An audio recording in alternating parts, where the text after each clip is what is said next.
kenal maka tak sayang, teman-teman. Perkenalkan, nama saya Efron Kurniawan. Background saya itu kalau boleh dibilang saya adalah seorang mahasiswa aktif berprestasi di International Business Management-nya Universitas Putra gitu ya teman-teman ya.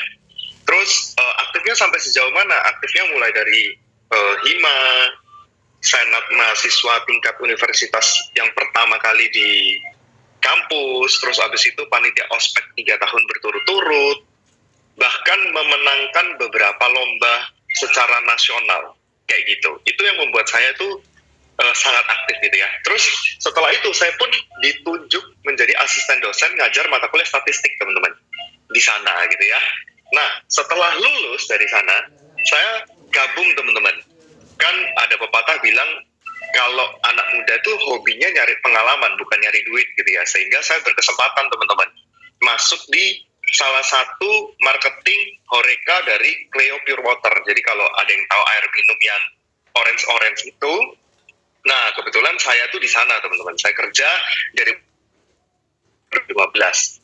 Nah di sana teman-teman saya itu mengalami kenaikan gaji kurang lebih 2 kali dalam 6 bulan bekerja. Jadi bulan Maret, Aprilnya naik gaji, Agustusnya naik gaji lagi teman-teman. Sebesar kurang lebih hampir 300% gitu ya teman-teman ya, kenaikan gajinya gitu. Jadi singkat cerita, kok bisa sih saya itu join Prudential next gitu ya. Jadi gini ceritanya, saya ini bukan orang yang sangat suka sama kerjaan yang berhubungan sama orang sebenarnya. Jadi kalau teman-teman suruh saya, oke, Fron, kamu ketemu orang, enggak teman-teman, enggak suka.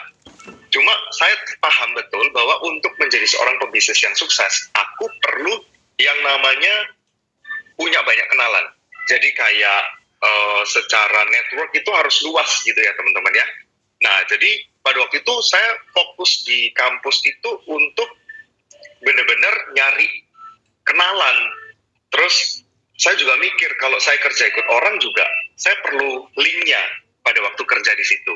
Nah singkat cerita, dalam 6 bulan saya bekerja di Cleo teman-teman, saya tuh ditawarin lebih dari kurang lebih 20 orang ya untuk jadi agen asuransi. Nah di situ saya aduh gila anti banget teman-teman sebagai profesi itu ya. Karena bagi saya ini aktif berprestasi, bahkan perusahaan gudang garam aja itu nerima saya dengan posisi PDP SMO gitu ya, yaitu Professional Development Program, Sales, Marketing, and Operational. Jadi kayak dia punya manajemen trainee lah di sana gitu pada waktu itu. Itu aja saya tolak, apalagi saya masuk Prudential waktu itu mikirnya kayak gitu. Lalu singkat cerita teman-teman, 20 orang itu nawarin aku terus. Sampai saya tuh hafal gitu ya, oh ini agent asuransi modelnya tuh kayak gini gitu ya. Jadi kalau teman-teman ketemu saya di mall ngajak saya ngomong, saya pasti bilang, kenapa kamu mau coba pengeluarin saya masuk asuransi ya? Nah kayak gitu. Nah karena seanti itu tapi ditawarin terus, saya tuh timbul pertanyaan teman-teman.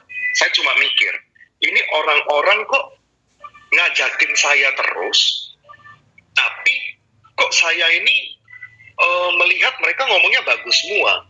Mereka tuh bilangnya Prudential itu oke, income-nya bagus, lingkungannya oke gitu ya. Sedangkan bagi saya di luar sana banyak juga loh yang bilang bahwa Prudential tuh nggak oke. Prudential itu benar-benar sangat apa ya, kalau dibilang kerjanya susah dan lain-lain. Jadi menurut saya, yang harus saya percaya ini siapa? Orang-orang yang bilang Prudential itu nggak oke, atau orang-orang yang bilang Prudential itu oke, gitu teman-teman. That's why akhirnya saya memutuskan memilih Prudential untuk saya coba, teman-teman. Coba untuk apa? Coba saya buktikan. Kira-kira beneran nggak sih? Ini kok yang bilang itu, yang bilang jelek atau yang bilang bagus? Nah, apakah yang benar tuh yang bilang bagus atau enggak? Pada waktu itu saya mikirnya gitu. Nah, terus waktu itu saya masuk itu, kenapa yang membuat saya masuk? Karena saya melihat gini teman-teman, kalau orang di suatu bidang usaha yang sukses itu hanya 1 atau 5 orang, itu bagi saya hal yang sulit. Itu bagi saya hal yang, wah nggak cocok saya di situ. Karena kok yang sukses hanya 5 orang ya? Tapi begitu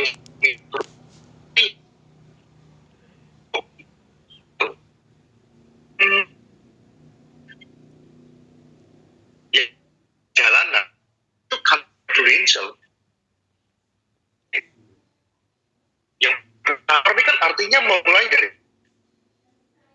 di Surabaya itu puluhan kantor, minimal orang yang sukses itu ada 30-an orang di Surabaya. Dan itu banyak, teman-teman, menurut saya. Sedangkan saya kerja di perusahaan saya yang lama itu, air minum, yang sukses jajaran direktur, itu cuma 5 orang, dan rata-rata adalah anaknya owner. Jadi saya melihat, oh ini mungkin banget. Padahal saya tahu, untuk bisa sukses, dikatakan sukses di Prudential, itu nggak harus kita punya kantor. Yang punya kantor juga 30-an, apalagi yang banyak ya. Ya udah deh, saya coba join, hanya untuk membuktikan kira-kira yang ngomong yang benar itu siapa? Yang ngomong Prudential bagus atau yang ngomong Prudential jelek? Karena jangan sampai nih, aku pada waktu masuk atau nggak mencoba, nanti pas tua orang ngomong, waduh mereka sukses, kenapa ya saya dulu nggak coba? Saya nggak mau berandai-andai, kayak gitu ya teman-teman ya. That's why akhirnya saya memutuskan untuk join. Next. Beliau ini double Star Club Milan 2023, MDRT 2 kali, Billionaire Club 4 kali, Master Builder MRT Group ya, Star Club Leader New York 2022, Star Club Leader London 2020, Star Club Producer Copenhagen yaitu 2019, Star Club Producer Berlin 2018.